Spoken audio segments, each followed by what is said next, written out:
From The Australian, here's what's on the front. I'm Kristen Amiot. It's Wednesday, October 8, 2025. Sex offenders who produce and share child abuse material should be jailed for at least 5 years, according to the federal opposition. It called for an expansion of the sentencing regime in a letter to Attorney General Michelle Rowland after The Australian revealed a transgender parent who abused their 5-year-old daughter on at least 19 occasions was sentenced to 4 years and 9 months in prison. That exclusive story is live right now at theaustralian.com.au. As Jewish people in Israel and around the globe gathered to commemorate the second anniversary of the atrocities committed by Hamas militants on October 7 in 2023, pro-Palestinian extremists celebrated. A demonstration in Sydney's West attracted hundreds, while pro-Hamas graffiti scarred buildings across Melbourne. Today, Chief International Correspondent Cameron Stewart joins me.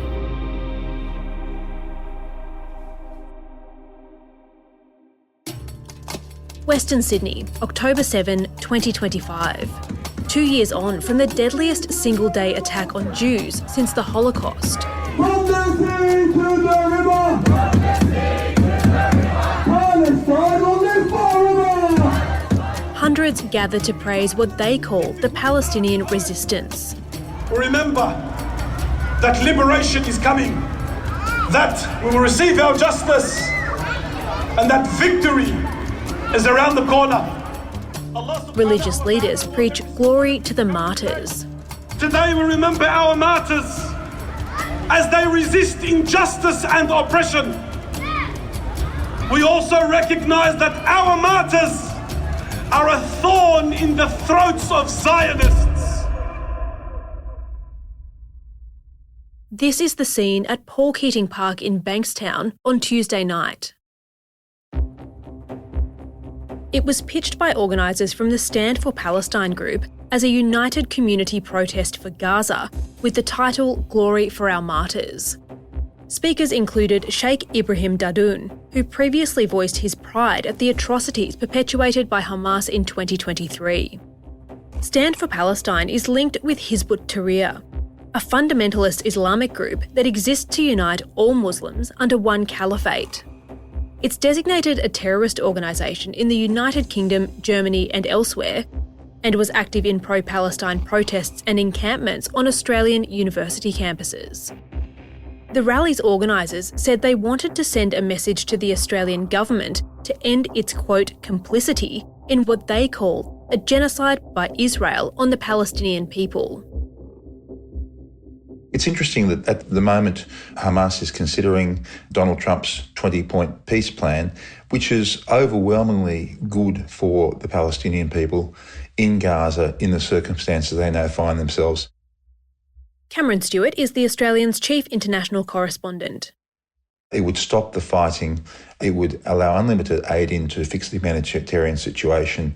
It would create a technocratic government that is not Israel and is not Hamas. And yet it's interesting that you have these extremist groups organising this rally. Clearly they are not happy with this concept. I mean, they want to see perpetual conflict that eventually eradicates the state of Israel. And it's really interesting, I think, that with this rally and some of the horrific graffiti that we saw in Melbourne, there's been a silence from the peak Islamic bodies about it, from the Australian National Imam Council, Lebanese Muslim Association, for example, two very important Islamic organisations, have not come out and condemned the notion of the rally in Bankstown. And as far as I'm aware, they have not condemned the anti-Islamic pro-Hamas graffiti in Melbourne. So I really think there is a case to be made that the leadership of the Islamic community in Australia, by its silence, is really contributing to the fraying, if you like, of social cohesiveness. But of course, it's hugely provocative to have it actually on October 7. It's obviously offended, understandably, I think not only the Jewish community in Australia, but a lot of other people as well. And it's certainly a divisive and deliberately divisive move by this group. On Tuesday, another pro-Palestine group, the Palestine Action Group, appeared before Justice Ian Harrison in the New South Wales Supreme Court. They want to march from Hyde Park in the centre of Sydney to the Opera House on Sunday where they'll demand the federal government sanctions Israel for what they call 2 years of genocide. We're here today, yet again, defending our right to protest.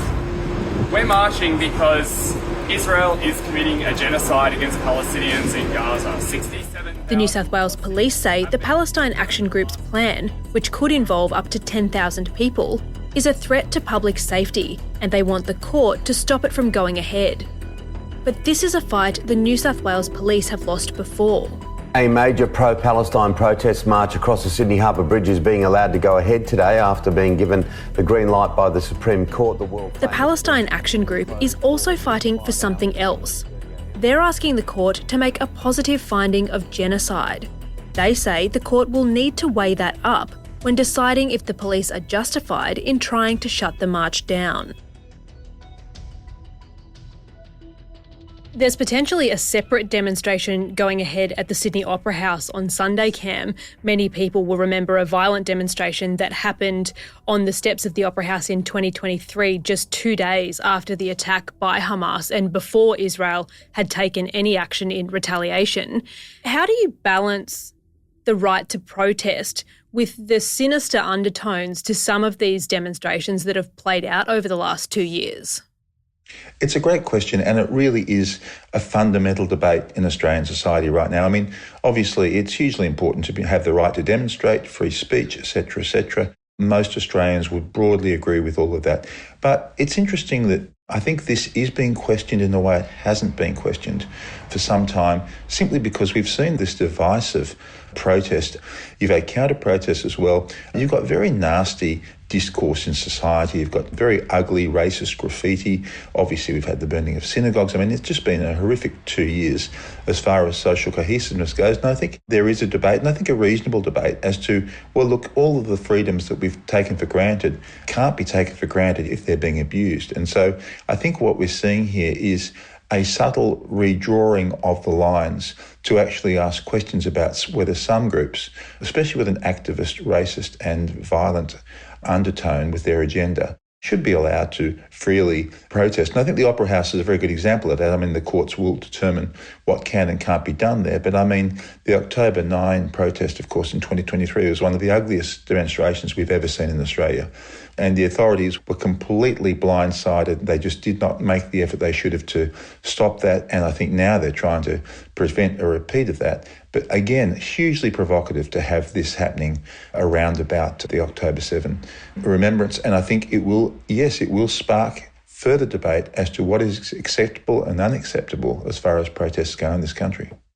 There are thousands of nice, well-intentioned people who don't like to see hospitals blown up and Palestinian civilians being killed, and who might have marched across the Sydney Harbour Bridge a couple of months ago, but who aren't as engaged to the same degree as the extremists organising these rallies and demonstrations in Sydney and Melbourne. What are those people thinking on a day like today, do you think?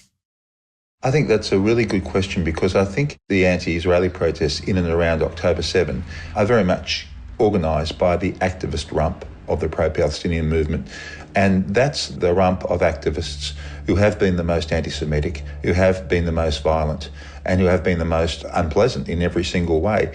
And yet there are a huge number of mums and dads, if you like, protesters who have been out protesting every week. The terrible civilian death toll in Gaza, being critical of Israel, but in a political way, a perfectly valid political way. And it's interesting because I think the actions of the hardliners in holding these rallies, in some of the graffiti we've seen, absolutely is counterproductive to the overall pro-Palestinian cause in Australia. It must really frustrate and annoy a lot of the mums and dads protesters who've gone along and feel that their cause, if you like, is being hijacked by extremists. So I actually suspect out there in middle Australia there is a revulsion against this sort of extremist, activist and obviously very nastily timed demonstrations.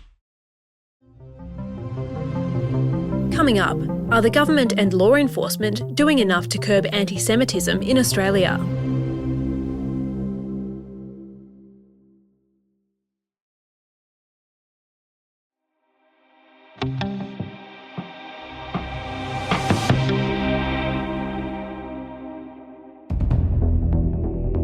On Tuesday, Melburnians woke up to a ghastly sight. Pro-Hamas graffiti scrawled across buildings and billboards around the city. It said "Glory to Hamas" and "Do it again," referring to the October 7 attacks where 1,200 Israelis were killed and 250 civilians and soldiers were taken hostage.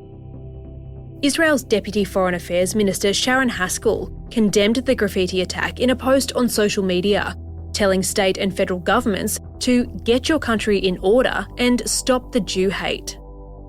The PM said the Australian Federal Police would assist Victorian Police in tracking down the vandals, while new AFP Commissioner Chrissy Barrett revealed new national security investigation teams were being set up nationwide to tackle a surge in hate crimes.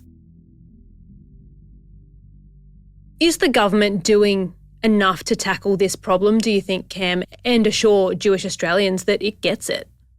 All of these incidents that we're seeing, Kristen, I think it is going to fuel a stronger debate as to A, whether the government, federal and the state level, are really doing enough, and B, whether you really need to empower law enforcement, the police forces, especially in Victoria and New South Wales, and the Australian Federal Police as well, to be able to do more, to be able to take a more aggressive stance here.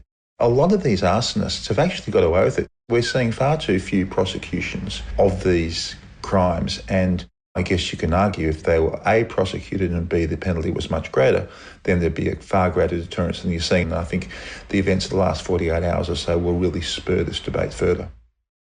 Just lastly, Cam, to come back to the reason for our conversation today, are you optimistic this conflict will come to an end through the negotiations that are playing out in Egypt right now?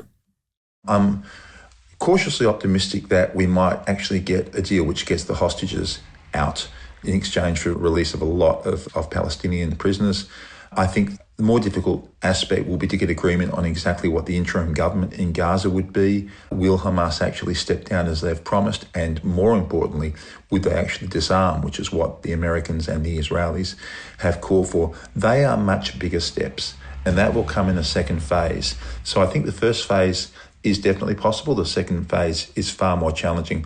But gee, this could turn on a dime. It wouldn't surprise me if Hamas threw in a few new requests, new demands, which are totally untenable. That's the sort of group that they are. We'll just have to see. But the next 48 hours are critical to see whether the first and most important part of the deal, the release of the hostages, can be actually achieved.